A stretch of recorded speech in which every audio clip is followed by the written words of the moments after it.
আসসালামু আলাইকুম।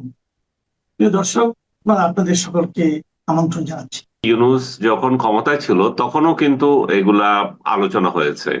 আমি করেছি, আপনি করেছেন, অনেকেই করেছে, আমার আজিজ ভাই করেছে। আমার মনে হয় যে এটা ব্যাপক আলোচিত। কিন্তু কালের কণ্ঠ যে কাজটা করেছে সেটা একটা কম্পাইল করে এনেছে। তারা একটা বড় একটা স্পেস দিয়েছে আজকে, তাতে করে এটাকে এবার নতুন করে আলোচনার জন্ম হয়েছে। এবং তখন হয়তো কেউ রিপোর্ট করেনি, এমনি আলোচনা হয়েছে, কথায় কথায় আলোচনা হয়েছে বা সিঙ্গেল সিঙ্গেল রিপোর্ট হয়েছে। সেখানে জাস্ট সারফেস নিউজটা তুলে ধরেছে। এখানে তার ক্রিটিসাইজ ভঙ্গিতে আসছে যে সে যে একটা মানে স্বার্থবাদী এবং একটা লোভী মানুষ। এবং যে এখন যেটা সবচেয়ে বেশি প্রচলিত যেটা আছে বিশ্ব বাটপার, সেই জিনিসটা এখানে একটা কম্পাইলনেস এর মধ্যে ফুটে উঠেছে।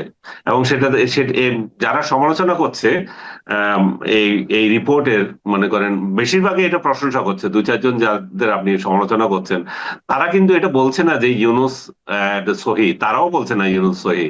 তারা যেটা বলছে যে কালের কণ্ঠ এই রিপোর্ট যে করলো, এটা এমন কোনো মানে আবিষ্কার না আর কি, সেই জিনিসটাই বলছে। আমি নিজেও সেটা বলতে চাই যে কালের কণ্ঠ বিশেষ কোনো আবিষ্কার করে নাই। কালের কণ্ঠ যা সত্য সেটাকে কম্পাইল করেছে, এবং ইউনূসের ক্ষমতা গ্রহণের ক্ষমতা থেকে চলে যাওয়ার পর করেছে এটাকে। এবং এটা ব্যাপক কাভারেজ পেয়েছে এবং আলোচনা হয়েছে। আপনি নিশ্চয়ই জানেন যে যে কাহিনীগুলো এখানে তুলে ধরা হয়েছে, আমি যদি সংক্ষেপে যদি একটা বলি, যে গ্রামীণ বিশ্ববিদ্যালয় যেটা সে অনুমোদন দিয়েছে, বাকি বিশ্ববিদ্যালয়গুলোর কোনো খবর নাই। এবং আমি যতদূর জানি যে তার এই বিশ্ববিদ্যালয় নিয়ে এখন আবার তদন্ত হচ্ছে, এটা স্থগিত হওয়ার পথে। এখন আরেকটা জিনিস হচ্ছে, গ্রামীণের দুই প্রতিষ্ঠানকে উনি ই ওয়ালেট দিয়েছেন এবং একটা রিক্রুটিং এজেন্সির লাইসেন্স দিয়েছেন।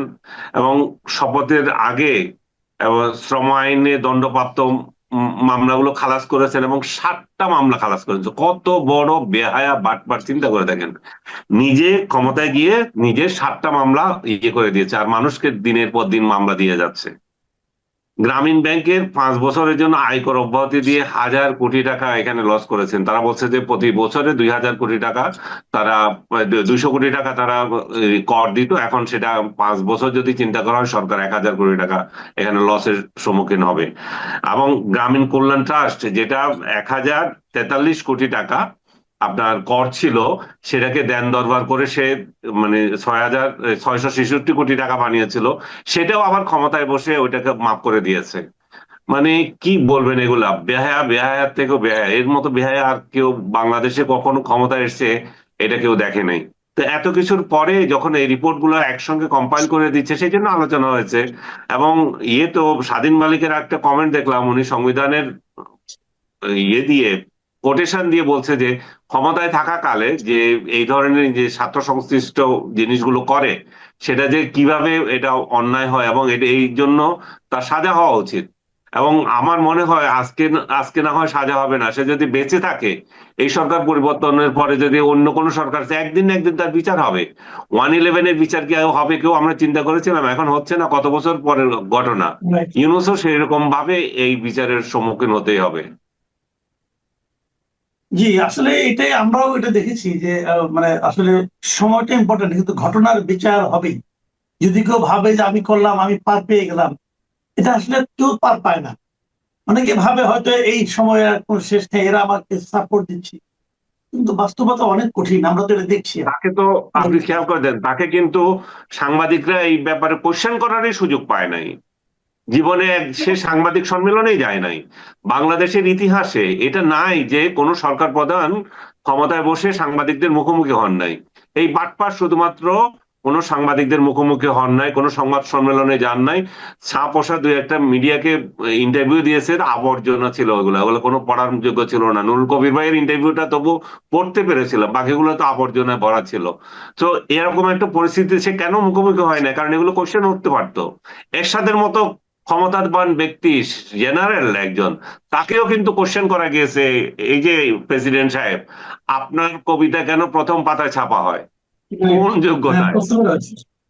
কটা হয়েছিল, Alright. সেই জন্য সাংবাদিক মানে ইয়ে হয়েছিল, মানে ওটা কি বলে, বদলির সম্মুখীন হয়েছিল, এক জায়গা থেকে আরেক জায়গায় দিয়েছিল, চাকরি খাওয়ার অবস্থা হয়েছিল।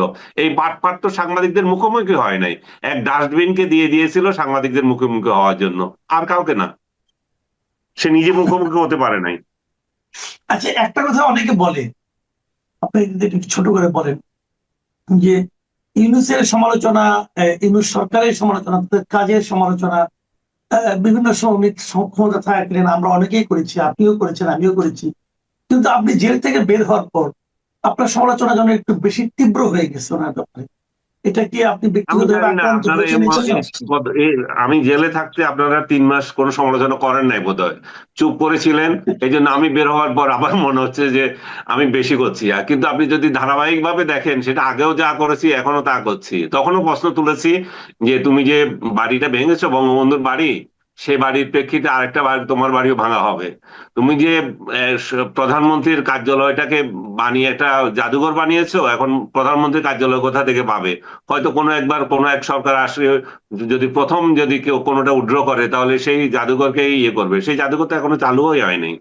যাই হোক, এগুলো হচ্ছে আপেক্ষিক ভাবে মনে হচ্ছে আপনার বা অন্যেরও মনে হতে পারে যে সমালোচনা করছে। সমালোচনা করবো না কেন? সমালোচনা করার তো অধিকার দিয়ে গেছিল, সমালোচনা করার কারণে জেলে নিয়ে গেছে। এখন তো তার ক্ষমতাও নাই, এখন তাকে কেন প্রশ্ন করতে পারবো না? আবার যদি আমি যদি এমন সব সমালোচনা করছি যেটা মিথ্যা, তাহলে আইনের আশ্রয় নিতে পারে। সে জন্য তো তার সুযোগ রয়ে গেছে। আচ্ছা, ইউনূস সরকার চলে গেছে, চলে যাওয়ার পর আমরা একটা সংসদ পেয়েছি। আমরা ভেবেছিলাম সংসদটা খুব ভাইব্রেন্ট হবে, কিন্তু সংসদে আসলে এক ধরনের উত্তেজনা আমরা দেখতে পাচ্ছি। হম। এই উত্তেজনা কতটুকু প্রত্যাশিত বুঝতে পারছি না, কারণ আজকে দেখলাম যে রুবিন ফারহানা খুবই আলোচিত একজন সংসদ সদস্য, যিনি স্বতন্ত্র হিসেবে একজন নারী হিসেবে উনি মানে সংগ্রাম করে এবং লড়াই করে জিতেছেন।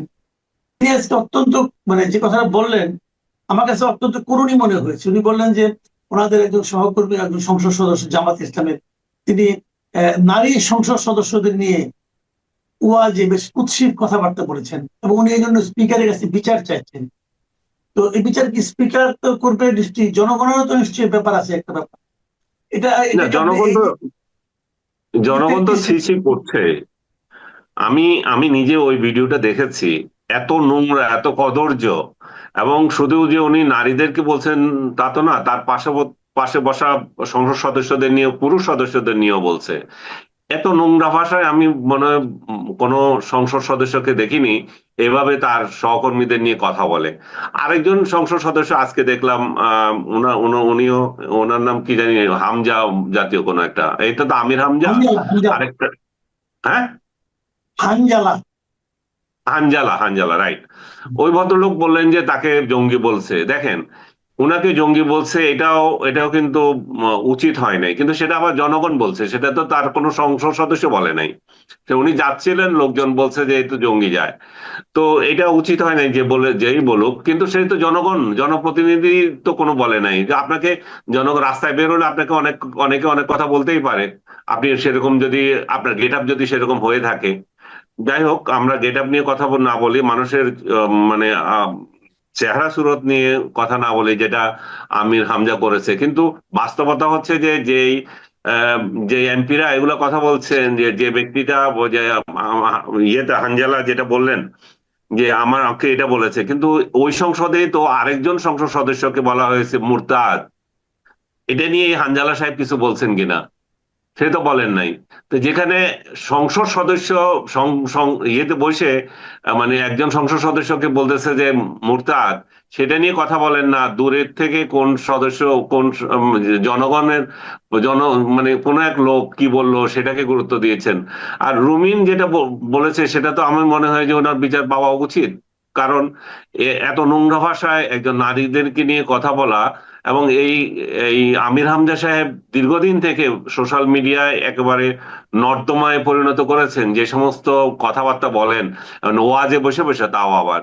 আমার মনে হয় যে জামাত যদি বড় ধরনের কোনো ভুল করে থাকে, এই লোককে সংসদ সদস্য বানিয়ে পার্লামেন্টে পাঠানো। কারণ জামাতের অন্য নেতা কর্মীদের আমি কখনো দেখি নাই যে এরকম অশ্লীল ভাষায় কোনো কথা বলছে কেউ।